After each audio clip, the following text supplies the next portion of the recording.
Халық ертегісі Ұртоқпақ. Өте қызық ертегі, балаларыңызға тыңдатыңыздар. Бұрынғы өткен заманда бір шал мен кемпір болыпты. Шал мен кемпір кедей болып, тұзақ құрып күнін көреді екен. Бір күні шал тұзағын келіп қараса, бір қаз тұзаққа түсіп қалыпты. Шал қазды тұзақтан босатып алып, бауыздайын десе, қаз шалға айтады: «Сен мені босат, менен не сұрасаң, соны бір жылдан кейін ал» дейді. Шал мақұл көріп, қазды босатып қоя береді. Үйіне келіп, жаңағыны айтса, кемпір шалға ұрсады. «Ей шал, қой, сен түк білмейсің» деп сөзін тыңдамай жүре берді. Осылайша арада бір жыл өтеді. Шал қазға бармақшы болады. Жүре-жүре бір жерге келсе, өңкей түйе жайылып жүр екен. Келіп түйешіден: «Бұл кімнің түйесі?» десе, «Бұл Қазбайдың түйесі» дейді. Бұл Қазбай баяғы қаз екен деп шал ойланып тұрып жүріп кетеді. Бір жерге келіп, «Бұл кімнің қойы?» деп қойшыдан сұрайды. Қойшы: «Бұл Қазбайдың қойы» дейді. Шал жаңағы қойшыдан былай сұрайды: «Шырағым, Қазбайдың бұдан басқа несі бар?» дейді.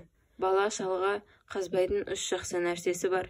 Біреуі піс қазаным піс десе, әртүрлі тамақ пісіп шығады. Енді біреуі құс есегім құс десе, есегі алтын құсады. Тағы біреуі ұртоқпағым ұр десе, адамдарды ұра береді» дейді. Мақұл деп шал жүріп кетеді.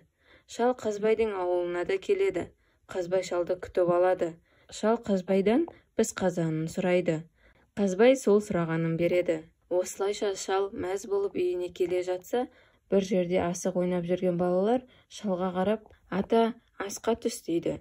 Шал асқа түседі. Үйге кіріп бара жатып, шал балаларға: «Шырақтарым, піс қазаным піс демеңдер» дейді. Шал үйге кіріп кеткен соң, балалар тыңдасын ба? «Піс қазаным піс» деп шулап қоя береді. Сүйдегенде әртүрлі тамақтар пісіп даяр болады. Балалар қазанды айырбастап алып қалады. Шал қазанды үйіне алып барып, «Піс қазаным піс» десе, ешнәрсе піспейді. Шал қазанды алып Қазбайдың үйіне қайта келеді. Қазбайға: «Бұдан ешнәрсе шықпады» дейді. Қазбай қазанды алып, «Піс қазаным піс» десе, ешнәрсе шықпайды. Қазбай қазанның орнына шалға есекті беріп жібереді. Шал есекті алып үйіне қайтады. Жолда келе жатса, балалар шалға: «Ата, асқа түсіңіз» дейді. Шал асты тастағысы келмей есектен түседі. Үйге кіріп бара жатып, балаларға: «Шырақтарым, құс есегім құс демеңдер» дейді. Балалар: «Мақұл ата» дейді.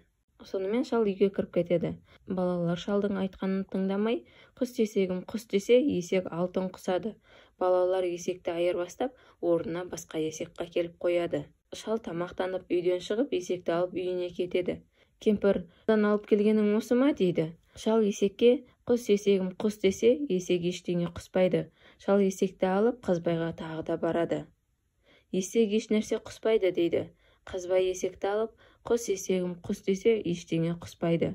Шалға Қазбай ұртоқпағын береді. Шал ұртоқпағын алып келе жатса, баяғы жердегі балалар жүр екен. Олар: «Ата, асқа түсіңіз» дейді.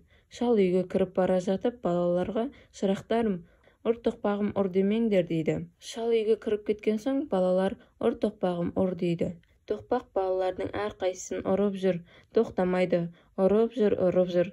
Балалар сонда тоқпаққа жалынады: «Ойбай, піс қазаныңды, құс есегіңді береміз» дейді.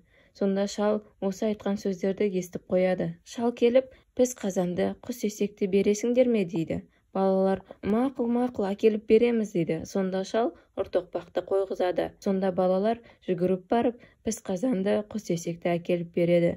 Шал піс қазан мен құс есекті, ұртоқпақты алып үйіне келеді. Сөйтіп шал осылай мұратына жетеді.